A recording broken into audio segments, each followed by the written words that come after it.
C'est bon. Donc, nous allons débuter cette formation. Alors, je me présente, Louise Lauzon, et j'ai le plaisir d'être la représentante du Centre franco-ontarien pour vous souhaiter la bienvenue à cette formation qui s'intitule « Explorer un projet STEAM à travers le cycle de design ». Nous vous remercions de faire confiance au Centre Franco pour vos besoins en matière de formation professionnelle. Le Centre Franco remercie le ministère de l'Éducation et de l'Ontario pour le financement qui rend ces formations possibles. Nous vous prions de bien vouloir remplir le formulaire de présence que je vais placer dans le clavardage dès maintenant.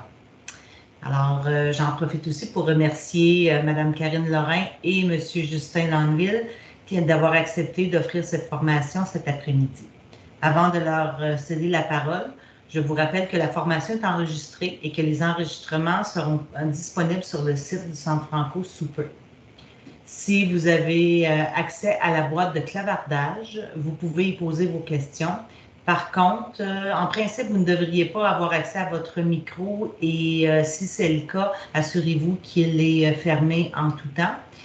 Également, s'il est possible de fermer ou d'éteindre plutôt votre caméra afin de pouvoir sauvegarder un peu d'espace sur la bande passante, étant du fait qu'il y a plusieurs personnes inscrites à cette formation.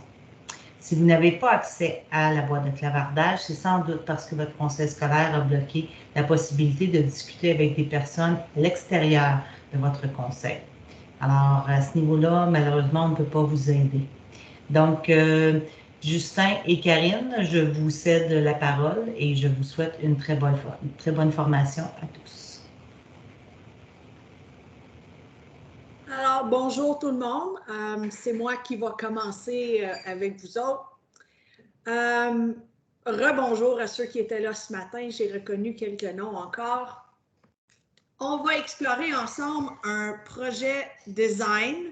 Alors, c'est quoi le processus de design? Et on va regarder un projet complet pour vous donner des idées comment procéder lorsque ce sera votre tour à le faire en salle de classe.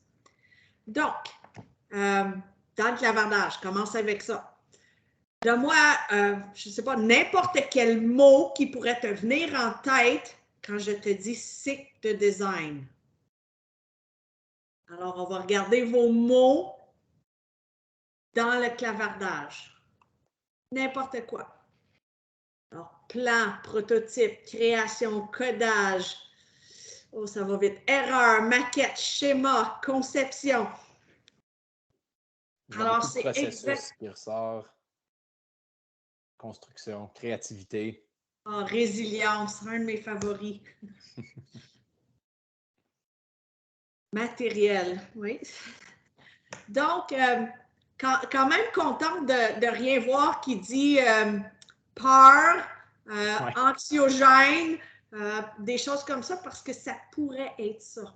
Hein, des fois, ça fait peur, c'est un grand terme, puis on vous fait un peu peur avec ça, mais finalement, on est toutes capables de réussir ensemble.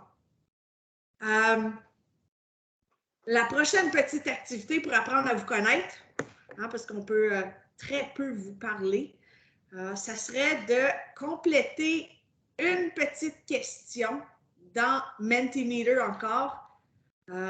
Justin devrait être en mesure de partager le lien dans le clavardage. Oui, pas de trouble. OK. Et on va regarder ce que ça donne. Donc, avez-vous déjà fait des projets dans vos cours de sciences? Je me doute déjà de la réponse, mais on va regarder ça ensemble. Donc, en appuyant sur le lien qui a été inséré dans le clavardage, vous avez accès aux 4 options. Donc, oui, souvent, oui, ça arrive, oui, parfois, mais je trouve ça chaotique ou pas encore.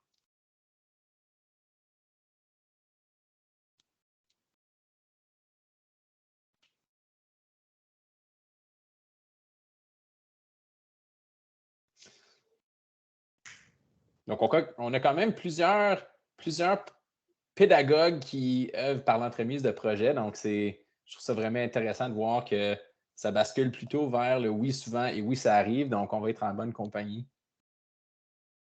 Puis honnêtement, je l'ai fait souvent dans ma salle de classe, puis je pense que j'aurais cliqué quand même que je trouve ça chaotique. Oui.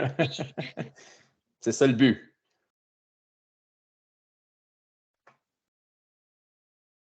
OK. Alors, le oui, ça arrive, ben c'est excellent. Ce n'est pas nécessaire de faire uniquement ça dans vos salles de classe. Donc, ça va avec ça aussi. OK. Et là, notre dernier endroit où est-ce qu'on voudrait échanger avec vous tout au long de notre présentation serait directement dans Padlet. Ce serait une autre façon pour vous de participer et nous laisser savoir ce que vous pensez. Juste avant, oui, vas-y. excuse, Karine, juste avant d'aller au Padlet, on avait aussi une deuxième question par rapport au type de projets qui ont été œuvrés dans le cadre du cours de sciences. Donc, c'est-à-dire, est-ce qu'on a fait des projets plus ouverts? Donc, c'est-à-dire des projets qui sont dans entrepreneurial, makerspace, génie. Donc, si on peut remplir cette question-là avec le même code de Mentimeter, simplement pour voir où est-ce qu'on est rendu encore avec des projets plus ouverts comme celui-ci qu'on va vous présenter aujourd'hui.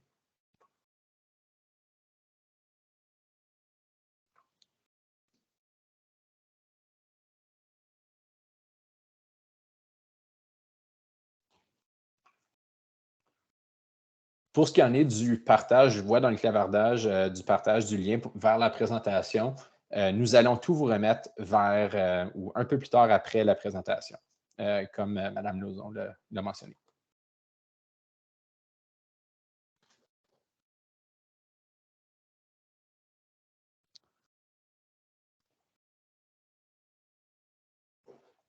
Donc, si je peux bien saisir un peu le pouls de notre groupe, on en a fait des projets, puis les projets qui tirent plus vers des projets ouverts, on en a moins exploré encore. C'est parfaitement normal.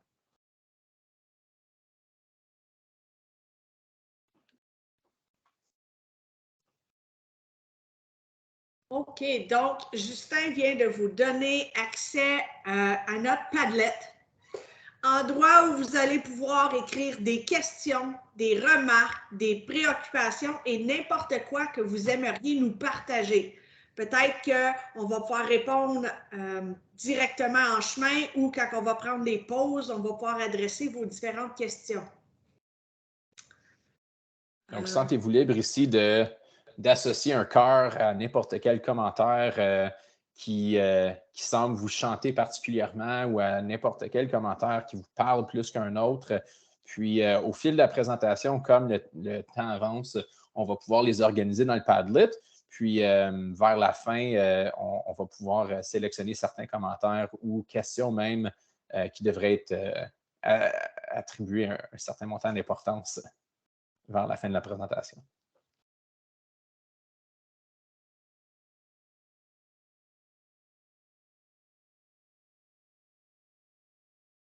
Est-ce qu'on peut aller à la prochaine page, Justin?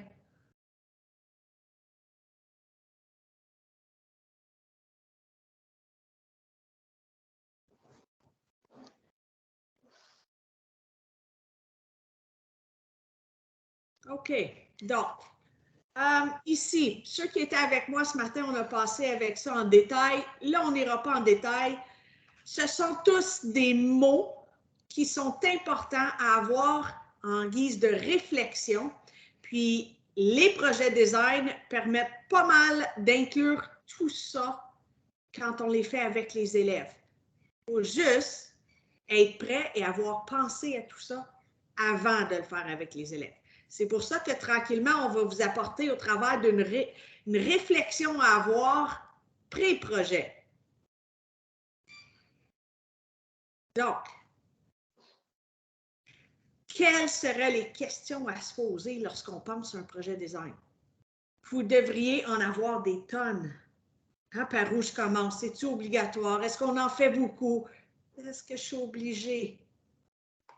C'est quoi le projet design? Déjà là, le processus pourrait être compliqué. Est-ce qu'il y a des questions jusqu'à maintenant? déjà dans le Padlet, je vois que certaines des préoccupations sont par rapport aux idées de projet et par où commencer pour commencer un projet. Donc, on espère que ça va pouvoir inspirer cette présentation puis ce partage de projet. À la prochaine page. Alors, le ministère, le MEO, nous donne ceci. Alors, une roue qui explique le processus de design. Et il nous sert ça en 4 grandes étapes, tout comme les 2 autres processus d'ailleurs. Définir et planifier. Ensuite de ça, réaliser et consigner. Analyser et interpréter. Et à la fin, communiquer. Mais qu'est-ce que ça veut dire tout ça et qu'est-ce qu'on fait avec ça? Alors, il nous donne aussi à l'intérieur, à l'extérieur des habiletés et à l'intérieur, on a des éléments pour arriver à passer au travers d'un processus de design. Alors ici, ce n'est pas super clair l'interrelation entre les habiletés et les étapes du processus. Alors, pour nous, c'était important de comprendre comment fonctionne cette interrelation et qu'est-ce qu'on veut dire par cycle de design, même si on l'appelle un processus de design, et même si ici, il est représenté par un cercle, que veut-on dire par cyclique, le cycle de design? Ça l'implique beaucoup. Justin, si tu peux passer à l'autre. Oui, effectivement, le processus tel que décrit par le MEO pourrait sembler unidirectionnel et même séquentiel parfois. On a donc préparé cette infographie qui représente vraiment les éléments ou les composantes du processus. Tout premièrement, on va regarder de vue d'ensemble, simplement pour regarder la structure et les étapes. Puis par la suite, on va contextualiser ça dans un projet, dans un exemple de projet pour aller approfondir un peu quelles sont chacune de ces étapes. En observant l'infographie, on peut voir les 2 ellipses noires qui représentent, ou les 4 ellipses, certains ellipses, les 2 ellipses au début, puis ensuite l'analyse et l'interprétation et la communication, comme Karine l'a mentionné, comme quoi que le MEO dirait étant nos 4 habiletés à développer au sein d'un projet design. Maintenant, les 4 habiletés sont sous-jacents aux éléments, bien sûr, du cycle, puis c'est vraiment les étapes dans lesquelles les élèves vont se retrouver, puis vont se situer tout au long d'un projet. On les a identifiés ici comme l'empathie, la définition de la problématique ou du besoin, la génération des idées ou des solutions, et bien sûr la planification de ces solutions-là. On a le prototypage, puis le test de l'option choisie, l'évaluation du prototype qui se veut répondre à la problématique surtout, là, et finalement la publication ou le partage non seulement du produit à la fin, mais vraiment du résultat de notre processus. Petite mise en garde. C'est important dans les projets design de vraiment mettre l'emphase sur le processus comme tel et non le produit final. C'est-à-dire que les élèves vont vraiment travailler le processus, vont vouloir communiquer un produit, un produit qui sera plus ou moins fini par la fin, mais l'important, c'est que l'élève se sente à l'aise à travailler dans son processus de design. Donc, en suivant les étapes, puis à se questionner par rapport à est-ce que j'ai eu échec, est-ce que j'ai eu succès à chacun de ces étapes-là, puis est-ce que je dois revenir à une autre étape ou à une étape précédente afin de vivre un vrai succès pour mon produit et non simplement pour rendre le produit à terme, tout simplement. Comme Karine l'a mentionné, on veut vraiment rappeler que c'est bel et bien un cycle, puis que les composantes sont vraiment interreliées. Donc, c'est-à-dire qu'il existe une relation possible entre les différents éléments du cycle et que ceux-ci ne sont pas forcément linéaires en soi. Est-ce que ça se pourrait qu'un élève puisse aller de l'empathie à la définition du problème, à l'idéation, à la solution, au prototype, évaluation et partage, tout dans un coup? Peut-être. Est-ce qu'on le souhaite? Probablement pas. On veut vraiment voir que le processus va être suivi, mais qu'on aura une certaine métacognition tout au long du processus par rapport à est-ce que mon produit ou ma solution répond réellement à la problématique que j'ai identifiée, puis est-ce que je peux l'améliorer tout au long du processus. Donc, le processus vraiment tire sa force du fait qu'il soit cyclique, puis que des améliorations peuvent être apportées selon les besoins, bien sûr, puis avant la publication. Comme on peut le voir à la gauche et en bas, on a 2 flèches qui représentent les portes d'entrée. Donc, les portes d'entrée d'un projet design peuvent soit se faire par l'empathie, donc c'est-à-dire de s'identifier avec une personne ou un groupe d'ailleurs, puis identifier les besoins de ce groupe-là ou de la personne. Aussi, on peut voir qu'on peut rentrer par une problématique avant tout, puis s'identifier à un problème qui va nous intéresser en tant que concepteur ou en tant qu'ingénieur ici, si on veut s'appeler des ingénieurs. Puis, une fois que notre problème a été identifié, puis que ça nous intéresse réellement, hein, qu'on développe un peu notre sens de l'empathie par la suite pour développer des solutions qui vont répondre à ces besoins-là. Donc, les besoins de la population, il faut qu'ils soient identifiés, mais ceux-ci vont venir soit de la problématique ou d'un sens de l'empathie. Donc, c'est nos deux vraiment portes d'entrée, mais quoi qu'il en soit de la porte d'entrée qu'on va choisir, le processus demeure l'emphase. Autant pour l'enseignant que pour l'élève. Donc, certains et certaines d'entre vous, vous avez certainement pensé que les différences entre les projets traditionnels, si on peut appeler ça, puis le processus de design sont volumineuses. Peut-être que le schéma pour vous semble intimidant même. Toutefois, la plupart d'entre vous en ont déjà fait des projets comme on a vu pendant notre questionnement au tout début de la présentation. Il s'agit juste d'apporter certaines modifications puis adaptations au processus qu'on va utiliser pour monter notre projet, puis surtout pour récolter nos preuves, puisqu'on met l'emphase encore une fois sur le processus et non le produit. Donc, comme on disait, le processus est beaucoup plus loin important que le produit final. Et ici, on met une petite parenthèse par rapport à la mentalité de croissance, puis on va y revenir aussi pour l'enseignement explicite de certains concepts. Mais la mentalité de croissance, ça s'apprend, ça se pratique et ça va être quelque chose de très important à développer chez nos élèves, surtout car la réalité est que, suite à plusieurs étapes, il faudra souvent revenir à une étape qui a déjà été franchie, revoir les étapes précédentes, faire des modifications pour éventuellement tendre vers un résultat souhaité. Souvent, les élèves vont avoir à travailler leur mentalité de croissance en se pratiquant à développer une petite voie interne qui est plus positive, puis c'est-à-dire on va dire, accueillir l'échec puis accueillir l'erreur.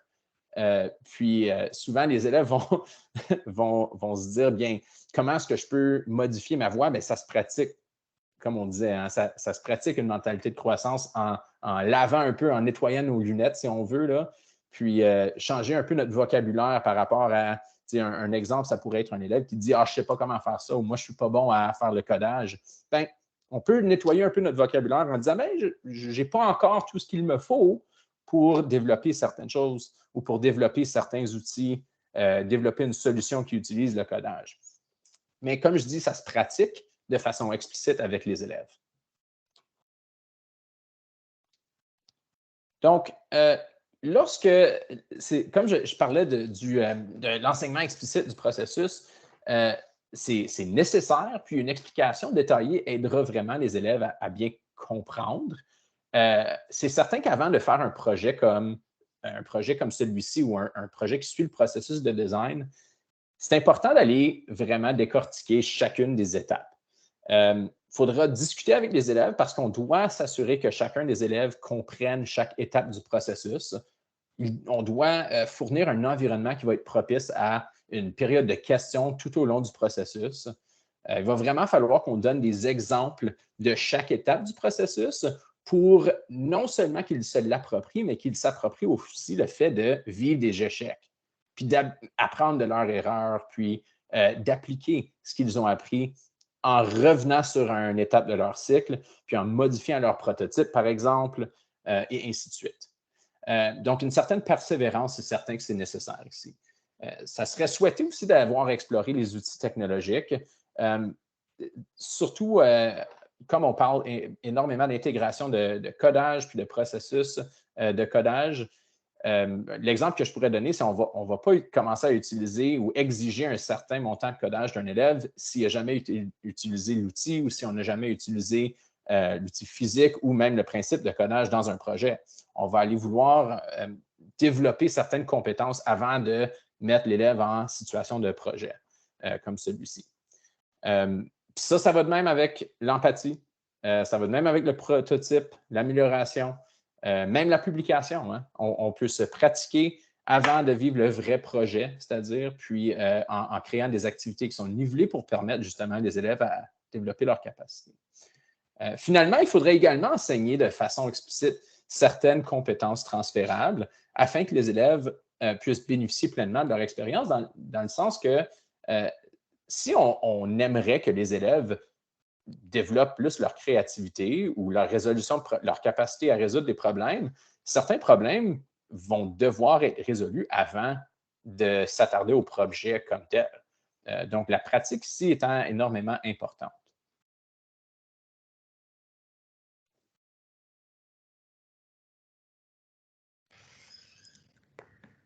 Alors, processus de design en tant qu'enseignant et en tant qu'élève, le changement de posture s'impose. Alors, l'élève doit devenir un peu plus en action, il doit diriger un peu plus son projet, être beaucoup plus se questionner, puis l'enseignant doit prendre un recul et être plus accompagnateur, orienter l'élève, circuler en guise de support. Il répond à l'élève peut-être par questionnement aussi. Donc, c'est un peu changer l'habitude qu'on a en salle de classe. Est-ce que c'est toujours comme ça? Ça va dépendre, on s'adapte. La première fois qu'on fait un projet design, c'est aussi différent de plus tard quand on est rendu à notre deuxième tentative ou même si on est chanceux, une troisième tentative. Mais il y a toujours un questionnement à avoir, puis j'ai vu certaines de ces questions-là apparaître dans le Padlet tantôt. Est-ce que je suis capable de faire tout ça avec mes élèves? Ils vont-ils avoir appris quelque chose? C'est une question à se poser. Je ne sais pas si le premier projet, vous allez l'amener jusqu'à la fin, mais c'est certain que les élèves vont avoir appris quelque chose. Et probablement, vous, en tant qu'enseignant, aussi. Est-ce que tous les élèves feront le même projet? Bien, si c'était moi la première fois, c'est certain que tout le monde ferait le même projet la première fois. Mais à force de m'habituer, peut-être que j'essayerais des différents projets. Comment apporter un sujet aux élèves sans leur dire « ben, vous allez faire ceci ». Quel matériel utiliser? Où le prendre? Comment le ranger? Surtout quand on partage un local. Alors, ce sont des questions qu'il faut se poser, puis je n'ai pas toutes les réponses à ça. Quel matériel utiliser? Je vous dis que la moitié de ces projets-là pourraient se faire avec du matériel de recyclage ou du matériel qui traîne dans un vieux local d'or ou des choses comme ça. Ça serait très, très rare que je dirais à quelqu'un d'aller acheter quelque chose. Moi, ma question qui aurait été plus demandante, c'est comment le ranger? Parce que on circule, d'autres groupes viennent, d'autres enseignants rentrent dans le local, puis je ne veux pas que les projets soient brisés et ainsi de suite. Est-ce qu'il y a lieu d'avoir, je ne sais pas moi, des bacs dans lesquels les groupes rangent tout, puis ça, c'est l'espace qu'ils ont? Est-ce qu'il y a lieu d'avoir des endroits, des armoires pour tout ranger? Je ne connais pas toutes les situations de tout le monde, je ne connais pas vos écoles, mais il faut avoir ça en tête avant de commencer le projet. Comment gérer les périodes de travail? Ce n'est pas toujours évident. La première fois, je me dirais peut-être, ben, on fait toute l'empathie puis la question de problèmes en même temps, puis quand on va avoir fini ça, tout en même temps, on va passer à la prochaine étape. Mais éventuellement, c'est peut-être pas ça qu'on cherche. On voudrait peut-être laisser aller les élèves dans leur projet. Mais moi, peut-être qu'au début, ça serait plus réconfortant d'y aller étape par étape avec les élèves. Et ça dépend de chacun de vous. Mais c'est important de se questionner avant d'arriver à ce projet-là. Les compétences transférables, ils ne vont pas juste se développer comme ça. Il faut en parler, il faut les enseigner, il faut les observer, il faut documenter ce qu'on voit. Est-ce qu'on est prêt à ça? Est-ce qu'on a un petit système en place? Pas besoin d'être pareil comme tous les autres enseignants, mais est-ce que nous, on a un petit système en place pour prendre des notes? Où et comment enregistrer les preuves d'apprentissage? Est-ce que je vais prendre un journal de design? Est-ce que c'est pas ça que je veux? Est-ce que je vais faire des observations, hein? Parce que j'aimerais ça peut-être faire de la triangulation, mais où est-ce que je prends mes propres notes? Où est-ce que je documente ceci? Parce qu'il faudrait que j'en aille une preuve en quelque part. Est-ce que je veux intégrer les objectifs de développement durable? Je ne connais pas la réalité de tous vos conseils, mais pour le NOT, ça devient une des priorités conseils. Donc, est-ce que je suis capable d'inclure un petit bout de ça dans mon projet? Je ne sais pas. C'est toutes des choses à quoi il faut réfléchir avant de se lancer là-dedans. Puis, il faudrait avoir genre des pistes de solutions. Est-ce qu'on va tout avoir les solutions nécessairement avant? Non. Mais il faudrait avoir songé un petit peu. Donc, en ce moment, si dans le Padlet, il vous vient plein d'idées, je vous invite à ajouter des questions dans le Padlet. Donc, je pourrais peut-être en mettre une et dire, ben, je ne sais pas moi, est-ce que c'est obligatoire de faire le projet design? Et la réponse va être oui. Dans l'attente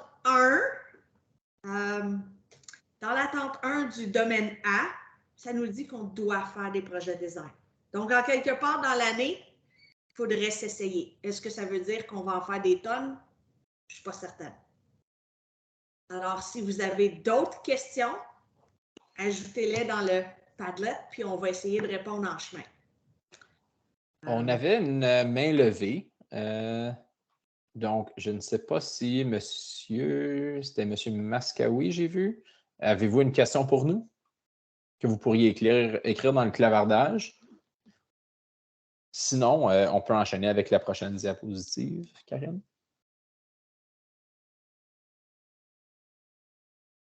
Ah, je vais remettre le lien pour le Padlet tout de suite.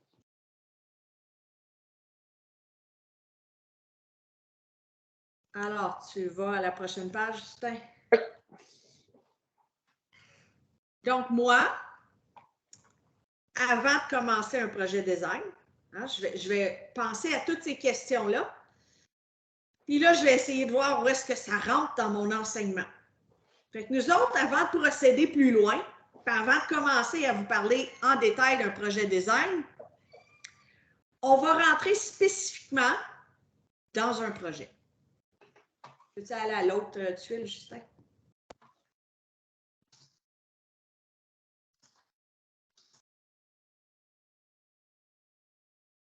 Est-ce que tu vois là-dessus? OK. Oui. Donc, ici, c'est juste pour vous mettre un peu l'idée de où est-ce qu'on est dans un enseignement pour pas juste vous dire « on fait une construction ».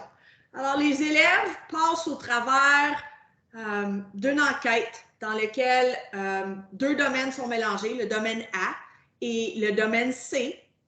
Puis, ensuite de ça, au travers de l'enseignement, il y a plusieurs sous-questions dans lesquelles ils passent et répondent, et c'est là-dedans, c'est à travers de tout ça que l'enseignant passe les attentes et les contenus. Et vers la fin de ça, dans un projet, les élèves vont construire un système automatisé de filtration ou d'irrigation pour améliorer l'accessibilité à l'eau potable, qui était un peu, ça répond à la question d'enquête du début. Donc, c'est un peu placer l'élève en situation authentique. Faudrait le moins possible arriver en classe pour dire aux élèves, demain, on commence un projet de pont ou de catapulte. Alors, il faudrait les mettre en contexte et tranquillement les amener vers le sujet du projet design. Et ici, ce n'est pas encore très, très prescrit, puis on ne veut pas le prescrire exactement ce qu'ils vont construire. On veut les laisser décider de leur propre projet et comment ils vont répondre à toutes les étapes du projet de design. Donc, Les élèves, on voit encore en petit ici le dessin à droite, processus de design, ils vont passer au travers de chacune des étapes. Certains vont aller plus vite au travers des étapes, d'autres vont être pris dans le cycle, devoir revenir en arrière. Mais la question de base demeure la même. Puis-je améliorer l'accessibilité à l'eau potable en construisant mon système de filtration ou d'irrigation automatisé? Le automatisé ici, il nous dit un petit peu que ça va vouloir dire codage. On va y arriver un petit peu plus en détail dans quelques minutes. Est-ce qu'on aimerait parler de critères? Ah, on n'a pas le choix. Il faut commencer par là. Oui. On en avait parlé brièvement, puis juste avant de rentrer dans le vif du sujet par rapport aux critères pour ce projet-ci, je voulais juste faire une petite remarque par rapport à ce que Karine disait concernant les projets qui vont être plus guidés vers les projets qui sont plus ouverts. Le tout va vraiment dépendre à quel point on veut offrir des critères qui sont spécifiques à des critères qui sont très larges. Le plus spécifique qui seront nos critères, c'est certain que le plus guidé seront nos projets. Donc, si, comme porte d'entrée, on veut se rendre à un projet où tous les élèves feraient le même projet, nos critères seront bien plus spécifiques que si on veut trouver peut-être des nouvelles façons de solutionner un vieux problème qui a déjà été résolu. Bien là, nos critères vont pas mal être plus ouverts. Donc, les critères vont vraiment guider l'élève par rapport à où s'en aller avec tout ça, puis à quel point on va les guider. Mais pour ce qui en est de ce projet-ci, nos critères sont en lien, bien sûr, avec nos compétences. Donc, si on regarde nos compétences de connaissance et compréhension, on a vraiment des liens avec le contenu scientifique et pour nous, c'est vraiment de faire des liens avec les concepts qui sont enseignés. Donc, ici, on voudrait retrouver certains concepts retrouvés dans, comme on le disait, dans la section de matière-énergie, donc l'eau potable, l'eau pure, l'accès à l'eau potable, la dissolution, la séparation des mélanges, même en programmation puis en codage pour l'attente A, donc, ou pour la section A du programme cadre. Donc, ça, c'est vraiment ce qu'on cherche en tant que critère en connaissance-compréhension, c'est-à-dire qu'on veut que les élèves nous démontrent par le biais de ce qu'on va choisir. Nous, on va choisir un journal de design, mais on veut voir une certaine compréhension de la matière comme telle qu'on a présentée. Par rapport à l'habileté de la pensée, on veut vraiment développer la pensée critique, c'est-à-dire que les liens ici que les élèves vont pouvoir tisser entre les questions guides, les sous-questions, puis et la discussion de systèmes de filtration et ou d'irrigation, on va dire, qui ont existé dans le passé et qui sont aussi parmi nous de nos jours. On a aussi une porte d'entrée intéressante ici dans ce projet à aller mousser les objectifs de développement durable. Donc, notamment numéro 1, qui est l'éradication de la pauvreté. Numéro 6, qui est l'accès à l'eau. Puis numéro 10 étant la réduction des inégalités. Donc, ici, pour notre critère de ce qu'on veut voir chez les élèves, c'est vraiment démontrer une certaine pensée critique face à ces concepts-là. Pour la communication, je vous ai parlé un peu du journal de design comme étant vraiment un outil à préconiser pour recueillir les preuves. Pour recueillir les preuves de façon efficace, je dirais, dépendant de la modalité de votre conseil, puis de comment vous voulez vous organiser avec un journal de design, on trouve que c'est un outil vraiment puissant où l'élève peut communiquer de façon claire ses échecs, de façon claire sa logique, sa structure, on va dire ses étapes. Et vraiment, ce qu'on vise dans le journal de design, c'est que ça soit séquentiel, clair et logique et que tout soit en ordre. Les réflexions devraient être évidentes, c'est-à-dire qu'on devrait être capable de voir le processus de l'élève de A jusqu'à Z par l'entremise du journal de design. Là, c'est certain qu'on aura certains défis par rapport à est-ce que tous mes élèves auront accès à les outils technologiques pour mettre à jour leur journal de design avec des photos. Ça l'aide beaucoup. Parfois oui, parfois non. De plus en plus, les conseils s'en vont à faire un 1 à 1 pour élèves à outils technologiques, mais on réalise que ce n'est pas la réalité dans tous les conseils. Donc, un journal physique peut aussi être très bénéfique.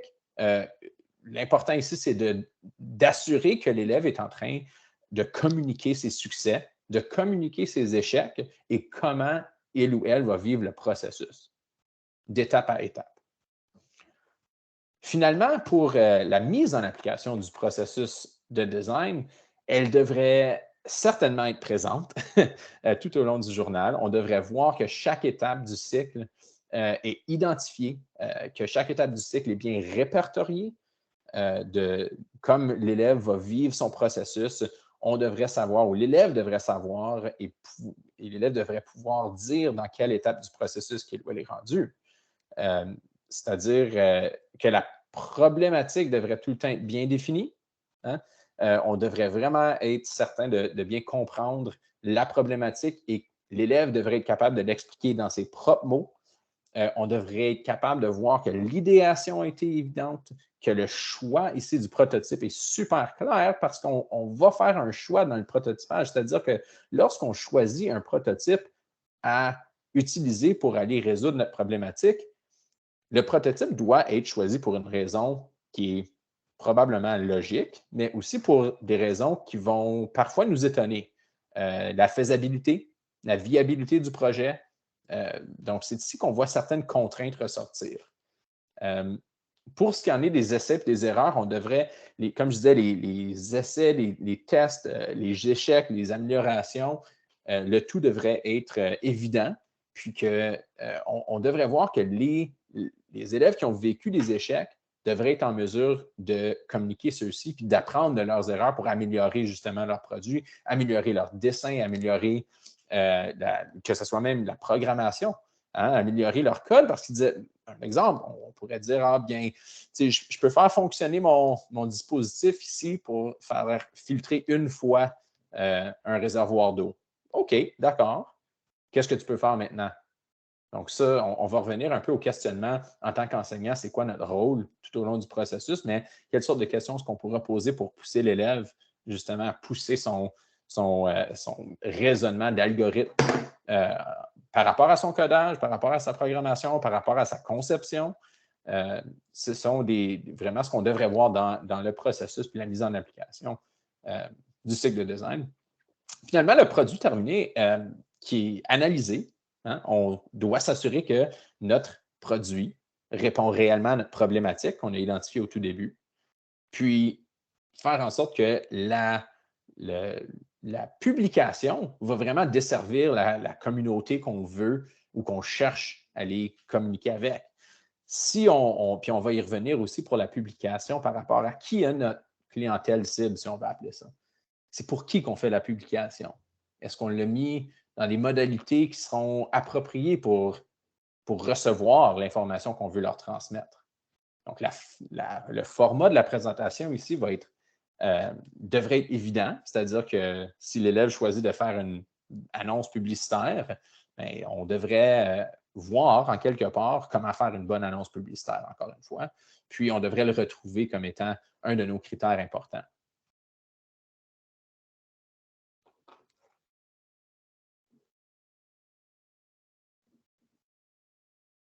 OK.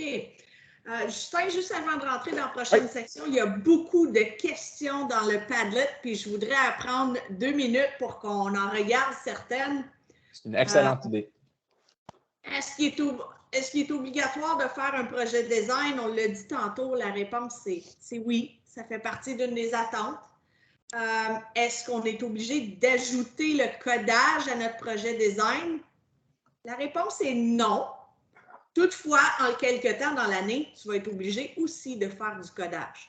Mais ce n'est pas obligé d'être associé toujours avec ton projet design. Puis, juste pour faire du pont là-dessus, Karine, c'est ce qu'on commence à réaliser au fil du temps d'en faire des projets design, c'est que l'interdisciplinarité va vraiment économiser certaines productions enseignantes. Hein?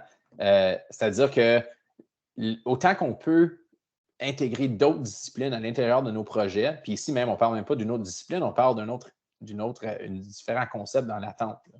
Mais autant qu'on peut en intégrer au fil du temps, le plus que l'élève va être gagnant, puis aussi le plus que nous, on est gagnant parce qu'on peut récolter plus de preuves.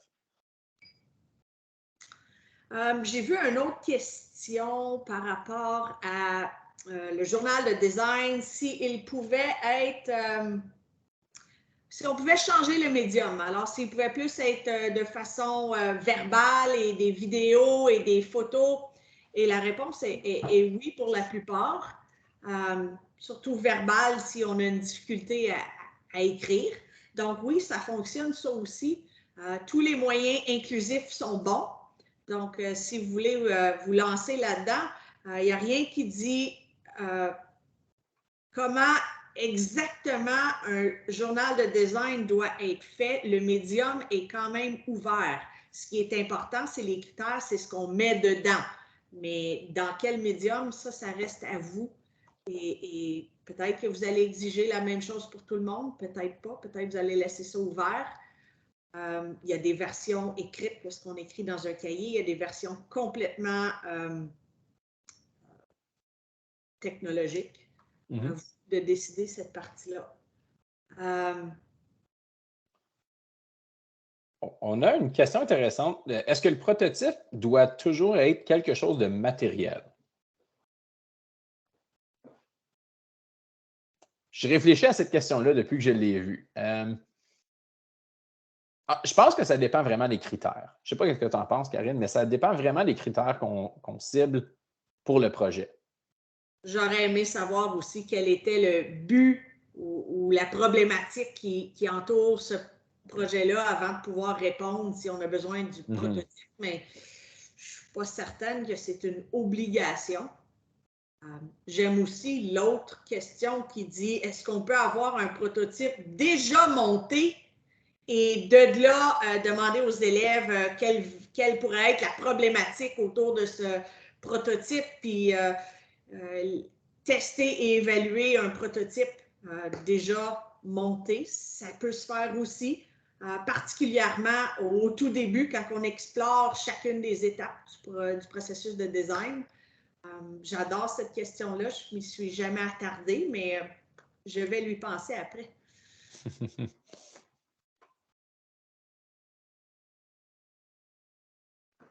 Marc, est-ce que tu avais toujours une question? Oui, c'était juste pour clarifier la question. C'est moi qui ai posé la question de design. Donc, ce que je voulais dire par ça, c'est moi, j'utilise des questions à haut rendement avant d'aborder un concept. Donc, on passe les critères avant.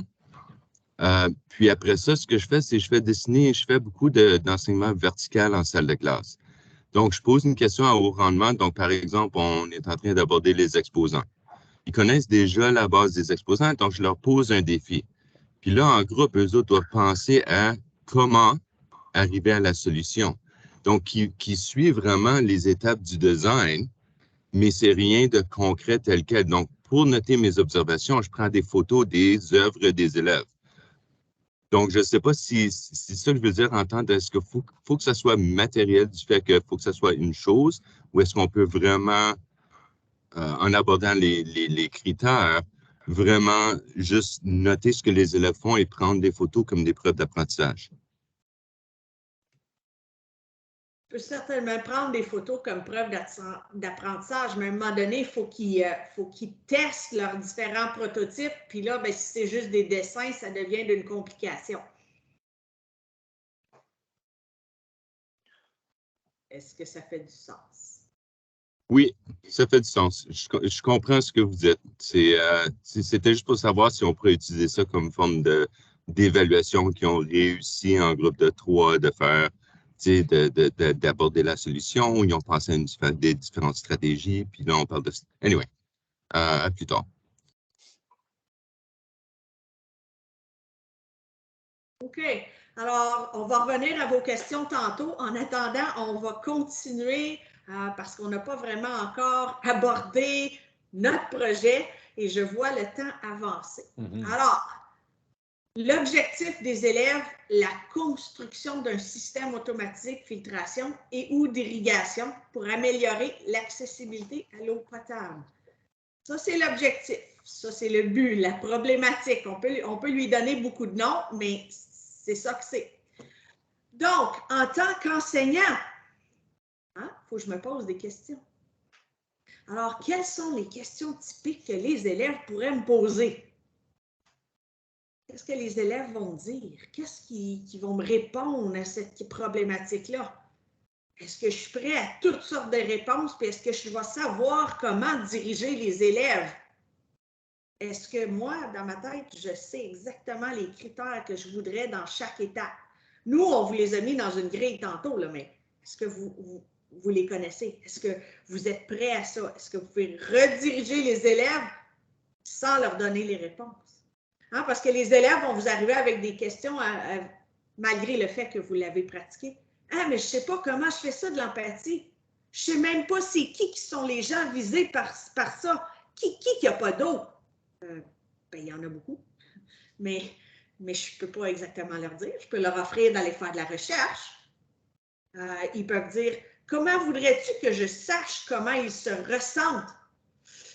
C'est effectivement difficile pour les élèves de se placer dans les souliers des autres. Mais tranquillement, en pratiquant, c'est les amener. C'est sûr que je ne peux pas tout savoir ce qu'ils vont poser comme question, mais il faut que je me pose des questions pour aider à guider l'élève dans sa recherche. Et je ne sais pas si on a le temps de tout faire ça, mais un peu de recherche, nous autres aussi, pour avoir, surtout au début, quand c'est les premiers projets, pour avoir certains liens, certains sites web sur lesquels ils peuvent aller faire de la recherche. Ça ne ferait pas de tort non plus. Mais des réponses qu'on peut offrir, as-tu cherché sur Internet? As-tu posé des questions à la maison? As-tu regardé ce que les autres groupes commencent à faire? Puis, moi, est-ce que je sais les critères que je veux? Qu'est-ce que je veux que les élèves puissent faire? Se mettre dans les souliers des autres, regarder la problématique, voir comment tout le monde vit ça. Il faut que j'aie un peu une idée de ce que je recherche avant que l'élève produise le tout. Alors, Justin? Oui. Donc, si on va au type de questions que nous, on peut poser aux élèves pour les guider, parce que comme Karine disait plus tôt, en tant qu'enseignant, et c'est surtout le cas dans les projets design, on a un rôle très important à jouer en tant que guide et accompagnateur plutôt que de tout savoir, puis de juste transmettre de l'information. Donc, on va vraiment ici développer des compétences et non des connaissances. On va enseigner des compétences et on ne va pas enseigner des connaissances, c'est-à-dire. Donc, voici quelques exemples qu'on a écrits maintenant qui pourraient guider les élèves dans leur réflexion. Donc, qui sont les gens lésés par la problématique ou qui bénéficient de celle-ci? Qui sont les gens qui manquent d'eau? Est-ce que c'est vraiment un problème qui est uniquement mondial? Un problème national? Local même? Est-ce que certains gens dans notre communauté manquent d'eau? Comment ça se fait que l'eau ne soit pas apportée ou fournie à ces communautés-là? Est-ce qu'il y a vraiment des bonnes raisons que l'accessibilité à l'eau n'est pas un droit humain? Ou est-ce que l'élève comprend, puis là, ça, c'est une question qu'il faut qu'on se pose, c'est est-ce que l'élève comprend assez la problématique afin que la problématique puisse guider le restant des étapes? C'est un point super important parce que si la problématique n'est pas vraiment comprise, bien, le reste des étapes ne vont pas être super authentiques. Mais si la problématique est vraiment réalisée par l'élève, puis qu'il s'associe à une certaine responsabilité à trouver des solutions, bien certainement qu'on aura un acharnement un peu plus positif dans le travail puis l'élaboration de trouver des solutions. Donc, c'est certain ici, comme l'a mentionné Karine, que les élèves vont devoir faire des recherches, vont devoir consulter la problématique en utilisant diverses perspectives, mais différents points de vue aussi. Donc, l'empathie, c'est vraiment ça. Ça cherche à mettre l'élève dans les souliers des autres puis voir la perspective différemment. Si les élèves manquent d'idées, puis c'est souvent le cas à certains moments, l'enseignant peut certainement animer une discussion pour aller récolter les questions similaires, puis aller faire on le sait en salle de classe, quand on cherche d'idées, on va aller faire un partage de groupe pour aller alimenter nos discussions de façon un peu plus riche.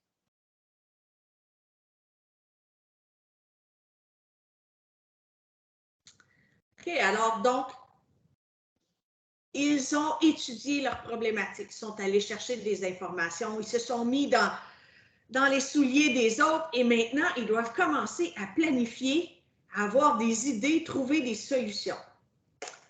Par expérience, on a souvent un élève qui dit « je le sais », puis il s'en va, puis il se fait un plan et son idée est faite. Comment emmener cet élève-là à penser à d'autres idées, à aller plus loin, proposer des modifications à ce premier dessin? On ne peut pas s'attendre à ce qu'au début, ça soit facile pour tous les élèves de produire plein d'idées ou de solutions à la problématique. Mais éventuellement, à force d'en faire, les élèves arrivent à trouver diverses solutions.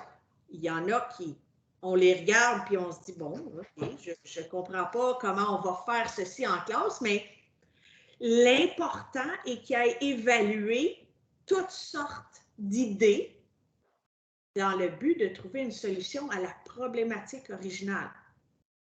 Il faut toujours qu'ils puissent revenir à la problématique originale. Puis, quand ils vont faire, s'ils sont bloqués, en tant qu'enseignant, on les ramène à l'empathie, on les ramène à leur problématique en disant, écoute, tu as trouvé tantôt que les gens se sentent comme ceci, puis qu'ils ont ce problème-là. Comment vas-tu faire? Qu'est-ce que tu peux faire pour trouver une solution? As-tu des idées? Je peux t'aider à t'orienter dans une idée. Puis s'ils ont uniquement une idée, bien, est-ce qu'on est capable de les amener, de leur proposer un petit quelque chose, une autre question, pour les amener à trouver une autre idée?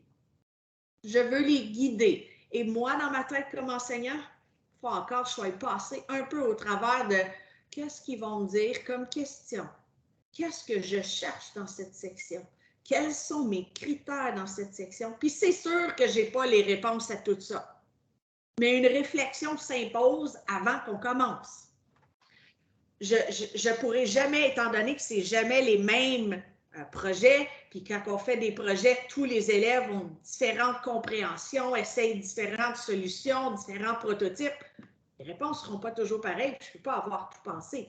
Mais il faut que j'y aille réfléchi en tant qu'enseignant avant de pouvoir poser certaines questions aux élèves si le besoin se ressent. Alors, Justin, ça, c'est la partie pour toi. Oui, fait comme on le disait, certains élèves vont vouloir vraiment accélérer le processus en ayant trouvé une solution. Puis, on veut aller jusqu'à la fin du projet puis dire, voici mon produit. Mais ce que nous, notre rôle dans tout ça, c'est de s'assurer que l'élève a vraiment considéré tous les avenues de la problématique. Puis ça veut dire qu'on va générer différentes sortes d'idées. Puis ce n'est pas de considérer notre première idée comme étant la meilleure idée toujours. Donc, quelques questions qu'on pourrait poser aux élèves pour faire un peu guider leur réflexion dans tout ça. On pourrait leur demander de voir les différentes avenues de la question, bien sûr. On peut discuter de différentes possibilités avec eux. Donc, si je fais ceci, voici ce que je pourrais faire. Donc, est-ce qu'on a essayé avec les élèves de voir différentes viabilités? Est-ce que la solution numéro 1, c'est vraiment faisable dans le contexte qu'on a avec le matériel que tu as énuméré? Est-ce que c'est viable de faire cette version-là de ton projet? Est-ce que l'élève a vraiment discuté de quelle possibilité ou de quel dispositif ici permettrait de mieux répondre aux besoins? Parce que c'est certain qu'il y aura un certain classement, oui, par rapport à la viabilité du projet, donc d'après les différentes solutions qu'ils ont énumérées, mais aussi lequel va mieux répondre à la problématique qu'ils ont identifiée. Est-ce qu'on a des plans qui sont suffisamment précis? Est-ce qu'on a ajouté des mesures? Est-ce qu'on a ajouté vraiment un matériel, une liste de matériel exhaustive? Pour la liste de matériel, on s'entend que les élèves vont devoir réfléchir beaucoup à quels sont le matériel qui va être alentour d'eux, puis lesquels seront apportés de la maison. Donc, est-ce que tout ce matériel-là est viable? On parlait quelque temps passé à propos de l'espace qui est nécessaire pour entreposer les projets et tout ça. Est-ce que nous, peut-être comme enseignants, on va imposer une contrainte comme quoi que le tout doit être pas plus gros que ça? Donc, est-ce qu'on va ajouter cette contrainte-là? Peut-être que oui. Puis si oui, est-ce que vous avez pensé, les élèves, à ce que votre dispositif soit de cette mesure-là? Est-ce qu'on a discuté, puis là, ça, on avait parlé de la programmation ou de le codage. Est-ce que vous avez parlé de comment vous allez le programmer? Avez-vous toutes les compétences nécessaires tout de suite pour le programmer, pour automatiser votre système, c'est-à-dire? Donc, ce sont tous des questions qu'on devrait poser à l'élève lorsqu'on essaie d'aller chercher une idéation plus volumineuse, peut-être plus songée, peut-être plus développée. Puis, on encourage les élèves ici à vraiment collaborer entre eux, puis à aller trouver autant de différentes solutions, de classer, de vraiment y penser avant de passer à l'action pour le prototype.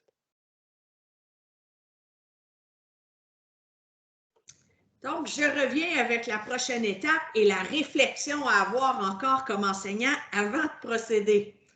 Donc, à ce point-ci, mon élève va prototyper et tester l'option qu'il a choisie. Qu'est-ce que je fais, moi, comme enseignant?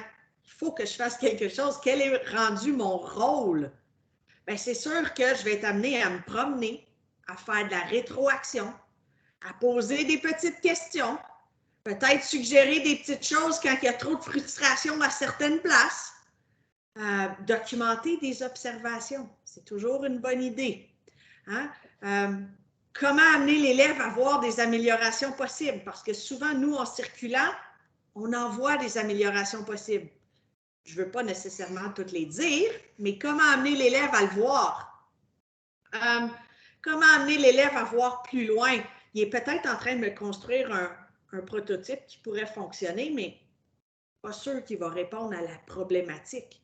Alors, comment amener tranquillement l'élève vers des changements voulus? Moi, en tant qu'enseignant, il faut que j'essaye de penser à tout ça en circulant dans la classe, en faisant de la gestion de classe aussi. Hein? Puis, ça, c'est important, encore une fois, de penser à ça un peu avant de commencer. Encore une fois, on vous propose quelques questions pour les élèves aussi. Alors, Justin, je te laisse aller avec nos questions. Donc, certaines questions qui vont sûrement guider les élèves dans la bonne direction. Choix de matériel. Est-ce que vous avez vraiment choisi le bon matériel? Est-ce que ça pourrait être amélioré? Est-ce que ça pourrait être considéré de façon plus réfléchie? Est-ce qu'on a pris le temps de noter de façon détaillée dans le journal de design ou de la modalité qu'on a choisie? Est-ce qu'il y a des parties du prototype qui fonctionnent moins bien quand vous prototypez? Est-ce qu'il y aurait peut-être lieu à des modifications? De poser la question, je vois qu'on dirait que ça manque de stabilité, cette composante-là. Comment est-ce qu'on pourrait l'arranger? Encore une fois, avec un questionnement ouvert. Est-ce qu'il y a des possibilités d'augmenter l'efficacité de votre prototype? Ça me semble un peu laborieux, votre prototype. Est-ce que vous pourriez augmenter l'efficacité? Et comment? Est-ce qu'on pourrait l'automatiser, le prototype, en utilisant un codage ou une programmation efficace? Est-ce que le programme pourrait-il être amélioré pour fournir plus de données et mieux fonctionner? Certains autres capteurs pourraient-ils améliorer votre programme? C'est-à-dire, est-ce qu'on pourrait ajouter des composantes physiques, comme des capteurs, afin de mieux répondre à la problématique?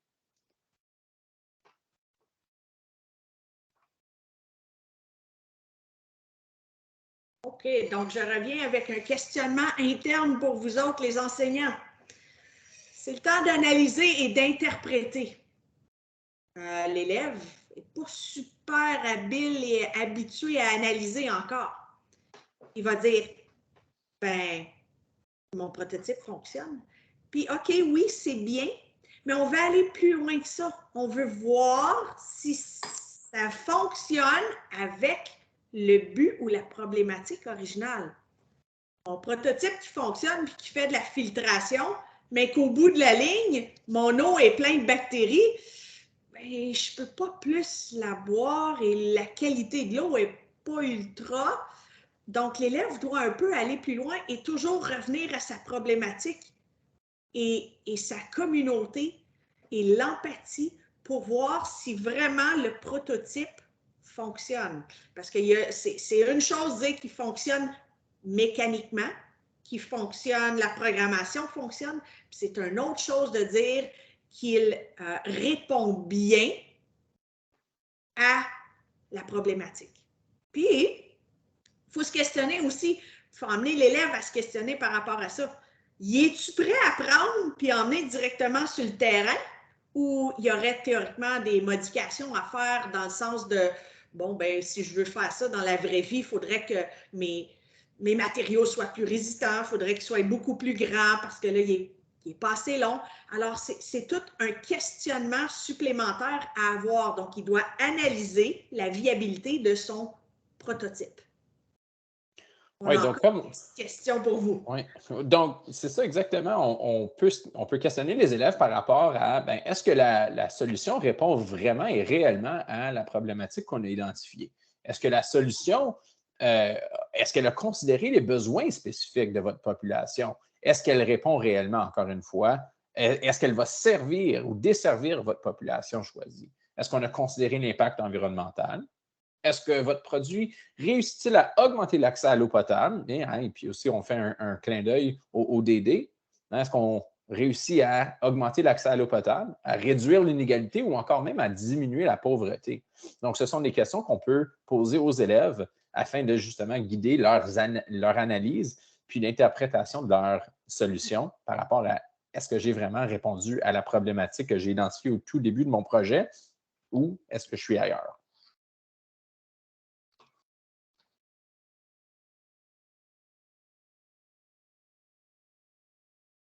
Je vous reviens. En tant qu'enseignant, qu'est-ce que je veux que mes élèves publient?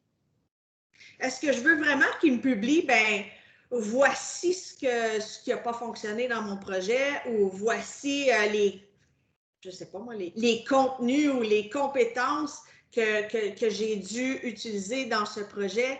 Voici la dissolution, voici la séparation des mélanges. Ou est-ce que je veux qu'ils répondent à la problématique encore dans leur publication? C'est des questions à se poser avant. Dans certains projets, peut-être que je vais vouloir du contenu, puis des compétences, puis des choses que j'ai besoin. Et à d'autres moments, ma publication peut être plus par rapport à la problématique. Puis ça se marie très bien avec le français et l'anglais aussi. Donc, c'est à se questionner ce que je veux faire. Qui est le public cible quand je vais présenter? Est-ce que c'est juste madame et monsieur, je veux leur remettre un projet? Ou est-ce que je présente théoriquement à la société? Est-ce que ça fait partie du processus, la publication, ou c'est juste ça que je vais évaluer à la fin? Il faut se questionner en tant qu'enseignant avant d'amener l'élève là-dedans. Il faut être un peu, je dirais, un peu certain. Il faudrait avoir des grandes idées de où est-ce qu'on va aller avec ça avant de lancer l'élève tout carrément là-dedans. Puis pour vous aider avec ça, on est revenu encore avec quelques questions. Donc, en tant qu'enseignant, on peut certainement guider nos élèves à se poser la question d'abord et avant tout, pour qui est-ce que je publie? C'est-à-dire, qui est mon public cible ici? Ça va changer. La publication va changer pas mal si tu vises une population scolaire ou si tu vises, on va dire, des membres de ta communauté qui prennent des décisions. Les deux ne sont pas les mêmes groupes. Puis les deux, on va rédiger des publications qui vont être franchement différentes. Qu'est-ce qu'on pourrait partager? Puis qu'est-ce qu'on veut mettre en valeur dans notre publication? Est-ce que ta présentation placera ton prototype vraiment au service de la problématique et des communautés affectées ou est-ce que tu fais juste communiquer ton résultat? La publication, est-ce qu'elle pourra sensibiliser ta population générale à la problématique? Voulant dire que la population en général, est-ce qu'elle pourra reconnaître la problématique puis voir quelles sortes de solutions qui existent? Finalement, partage, est-ce qu'il réussira à convaincre l'importance que ce prototype que tu as réalisé, qui va vraiment aller répondre à la problématique, est-ce que tu vas pouvoir convaincre de façon adéquate? Donc, le public cible ici est très important pour la publication comme telle.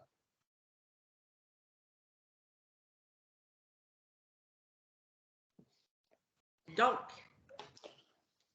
avant qu'on aille au journal de design, il y a une question qui vient de rentrer que je trouve super intéressante. Donc, c'est pourrais-tu marier le cycle de design avec le processus de création en art visuel?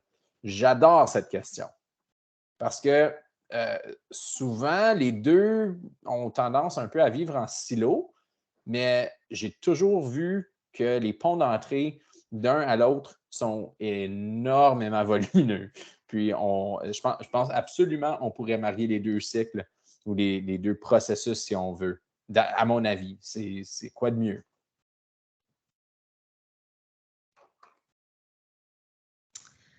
Donc, il ne reste pas beaucoup de temps, mais on tenait à vous montrer un peu des exemples de ce que vous pourriez obtenir comme journal de design d'un élève ou d'un groupe d'élèves. Alors, on en a complété un pour vous donner des idées. Donc, on passe tranquillement à travers. Si tu vas à l'autre page. Oui. Donc, petite étude ici. Certains pays désertiques et pauvres n'ont pas d'eau. OK, oui, ça va. À notre surprise, ce sont souvent des enfants qui doivent aller chercher de l'eau. On réalise qu'il y a des gens même plus proches qu'ici qui n'ont pas d'eau. On ne sait pas trop, puis on n'a pas trouvé beaucoup d'informations. Pourquoi certaines communautés ici n'ont pas le droit à de l'eau? On a discuté en classe et à la maison pour avoir un peu de détails. Ils vont un petit peu plus loin ici en disant, ben on sait que ça coûte cher. Hein, c'est peut-être ça une des raisons, mais ce n'est pas super clair. Puis ils vont plus loin dans l'empathie en disant, si j'étais une de ces personnes, probablement, surtout localement, ce serait difficile à accepter parce qu'ici, tout le monde gaspille de l'eau. Hein, on arrose les terrains, on arrose les voitures, on passe 10 minutes dans la douche. Donc, cette partie-là a frappé l'élève et il en a fait mention. Fait qu'en tant qu'enseignant, on regarde ça, puis on dit, bon, ben, dans mes critères, qu'est-ce qui a frappé dans mes critères ici? Est-ce qu'il est allé, il a fait sa recherche? Est-ce qu'il a trouvé ceci? Et on évalue en partie ceci. Est-ce qu'il est allé assez loin dans sa recherche? Ça dépend. Ça dépend de ce que vous cherchez, puis ça dépend si c'est le premier projet que vous faites. Oui, mais c'est des questions à se poser. Donc, au tout début, si c'était la première fois que je ferais un projet, bien, c'est sûr que les recherches sont plus vagues, la prise de position, c'est difficile pour un élève. Fait que se mettre dans les souliers de quelqu'un d'autre. Fait qu'au début, c'est sûr, à mesure qu'on avance, bien là, je voudrais que ça soit beaucoup plus précis comme réflexion. Donc, en tant qu'enseignant, mon rôle ici serait de faire une rétroaction justement par rapport à ça, que la recherche est un petit peu vague. C'est bien qu'il l'ait faite, il a évalué différentes perspectives. Hein? Il s'est mis dans les souliers de quelqu'un. Donc, c'est tous des points positifs. Mais qu'est-ce qu'on voudrait de plus la prochaine fois? C'est important dans la rétroaction. Donc, si on va maintenant à l'idéation, c'est ici qu'on veut retrouver certains critères importants.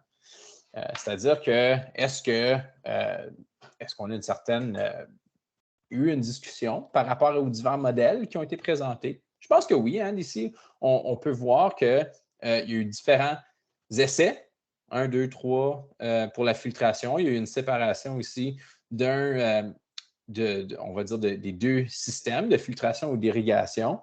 Est-ce qu'on a des rétroactions possibles? Absolument. On pourrait dire que la description des matériaux aurait pu être améliorée. Hein? On pourrait aussi dire, bien, avoir un plan à l'échelle pourrait aussi être très utile pour la viabilité du prototype. Donc, ajouter un peu plus de détails. Mais c'est un plan qui qui est quand même bien planifié, décrit. Alors, on passe maintenant à l'étape de choix. Donc, le choix du prototype, vraiment, l'option filtration, on dit cette option est choisie puisque le montage est transportable, en plus d'être stable et solide et permet d'accomplir la même tâche que les deux autres montages. Autre que les contenants d'eau sale et d'eau propre, le tout est contenu dans une boîte de carton rigide. Les cartes maîtresses et microbits et les ensembles de batteries sont fixés à la boîte à l'aide d'attaches, d'élastiques ou cordes selon la disponibilité. Donc, ici, c'est des contraintes qu'on a en place. Les pinces sont partiellement fixées à la boîte et aux divers contenants de plastique. Les bouchons de bouteilles de plastique retiennent les roches concassées, sable et papier filtre, mais sont trouvés pour laisser passer l'eau. Les tests permettront de voir si les matières utilisées sont en mesure de rendre l'eau propre. Donc ici, on avait notre option filtration. Donc si on va à la droite de notre image ici, notre option irrigation. Donc cette option est choisie car elle permet le transport de l'eau sur une plus grande distance, malgré une utilisation moyenne de matériaux par rapport aux autres options. Cela répond mieux aux besoins de la problématique. Donc, ici, on fait un rappel à la problématique, encore une fois. Très important que l'élève tienne ça à cœur tout au long de son processus. Toutefois, l'étendue du transport de l'eau par rapport à la force des moteurs et batteries pourrait être problématique. Donc, ici, on voit vraiment une réflexion de la part de l'élève, comme quoi qu'on est en train de dresser une certaine importance à certains critères. Puis encore, je reviens au principe de viabilité. De plus, le montage risque d'être fragile et pourrait facilement briser. Planification des matériaux ici. Donc, le matériel technologique, on a dit plusieurs cartes maîtresses avec microbits, pompes et tubes, panneaux solaires ou ensemble de piles transportables et pinces crocodiles. Maintenant, un élève ne va pas dresser une liste comme ça sans avoir utilisé les microbits, les cartes maîtresses, les pompes et les tubes et les panneaux solaires par avant. Donc, c'est certain que ça, c'est venu avec une certaine pratique. D'autres matériels, puis ce que j'aime du matériel, c'est rien de trop sorcier ici. Hein? Bouteille de plastique, boîte de carton, filtre à café, filtre mince, rouleau essuie-tout, sable, roche concassée, gros cailloux, barre de plastique, plante, morceaux de bois, exacto, ciseaux, élastique, attache et corde. Donc, finalement, ça vient à la décision. La décision du prototype à choisir. Donc, les deux choix mènent à l'objectif d'améliorer l'accessibilité à l'eau potable. L'option de filtration rend l'eau potable et l'option d'irrigation transporte l'eau d'un lieu à un autre. Les deux choix nécessitent généralement le même matériel. Vu que le temps sera sûrement une contrainte, un plan d'irrigation est choisi. Donc, il semble y avoir un peu moins de construction à faire. Dans un monde parfait, les deux montages seraient consécutifs pour rendre l'eau potable et au bon endroit.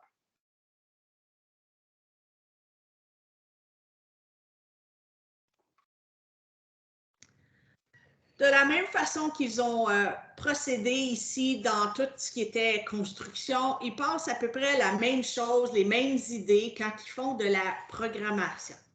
Alors, comme Justin a répété à maintes reprises, ça ne peut pas être la première fois qu'il touche au matériel technologique, ça ne peut pas être la première fois qu'il fait du codage avec ces choses-là. Donc, il va falloir avoir fait quelques essais.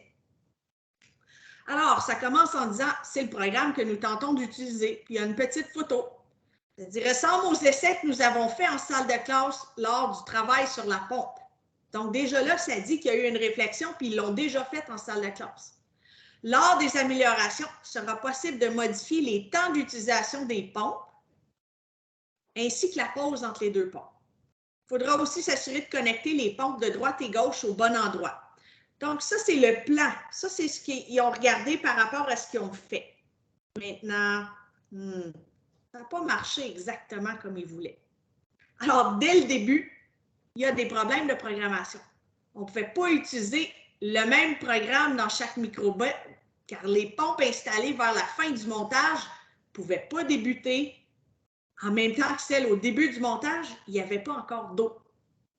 Bien là, ils ont essayé de combiner tout ça, ils ont mis du temps entre les départs et ce n'était pas ça non plus super efficace. Donc, ça dit, nous avons décidé de faire un programme différent pour chaque microbit. Ça aussi, ça a posé des problèmes. Donc, Justin, si on va déjà à la prochaine page parce qu'il reste juste 6 minutes. Oui, oui. Donc, ils ont changé puis ils ont essayé quelque chose d'autre en remplaçant le bouton A, parce que là, je ne voulais plus aller peser sur chaque microbit pour que ça parte. Et ils ont décidé de rentrer un capteur qui était pour détecter l'humidité. Donc, s'il y avait de l'eau dans le plat ou pas. Et à la toute fin, une autre observation, il y aurait des options Wi-Fi et Bluetooth à explorer qu'ils n'ont pas eu le temps de faire pour que tout soit prédéterminé. Et ils nous mettent une petite photo du programme final qui était à utiliser. Donc, je sais que je suis allée rapidement, mais les améliorations dans la construction. Alors, commence avec un fléau, quelque chose avec quoi il y avait de la misère, c'est que les tubes de plastique n'arrêtaient pas de se tourner comme un assez fort pour pousser l'eau au travers. C'était un des gros fléaux de leur construction. Alors, première construction a été difficile. Il manquait des trous. Les fils électriques, les fils crocodiles, l'électricité, les pompes, tout était beaucoup plus long que prévu. Fait qu'il fallait que tout soit tortillé puis attaché pour pas que ça dépasse et que ça fonctionne comme il faut. Tout bonnement pour s'apercevoir que les panneaux solaires et les batteries ne sont pas assez puissants pour fournir ce qu'il y avait besoin aux pompes. Donc, ils ont relié tout ça à un Chromebook. Et là, il y avait suffisamment d'énergie pour y arriver. Ça, en tant que prof, moi, ça me causerait un peu de préoccupation parce que je ne serais pas toujours certaine comment solutionner les problèmes. Ben, moi aussi, j'essaierai avec eux autres. J'agirais d'accompagnateur. On essaye ensemble de trouver les solutions quand on n'en trouve pas du tout. Justin, je te laisse aller rapidement à l'autre. Oui. Donc, c'est certain que l'analyse et l'interprétation ont fait toujours un retour à l'objectif, à la problématique originale, toujours en ayant une considération particulièrement spéciale aux critères. Donc, si nos critères ici est en lien avec les ODD, mais il faudrait dans l'analyse qu'on en parle. C'est-à-dire que, par exemple, ici, on a dit des systèmes comme le nôtre permettraient d'améliorer les objectifs de développement durable numéro 1, 6 et 10. Avec l'eau, il pourrait aussi avoir une meilleure agriculture dans certains pays et cela aiderait aussi les ODD 2 et 15.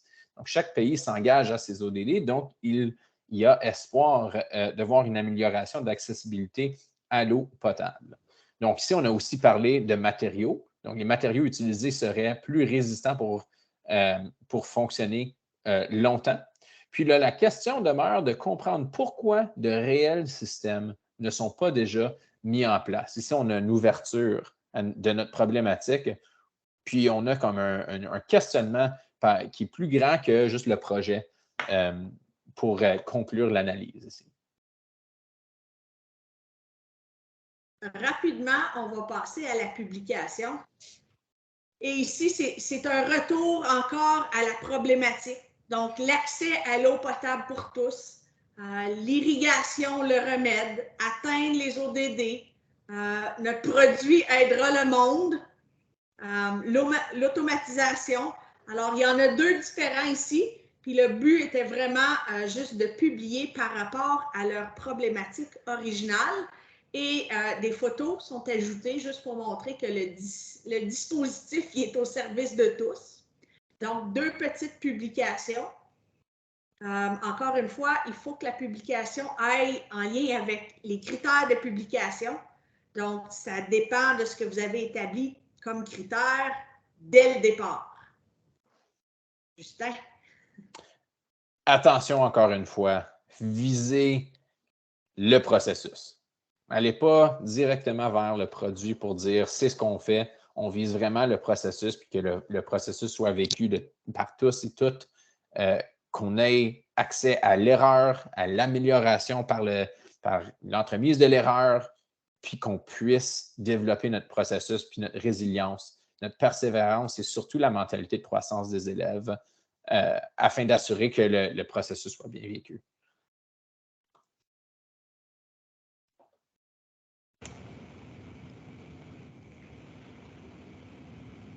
Donc, merci d'avoir écouté.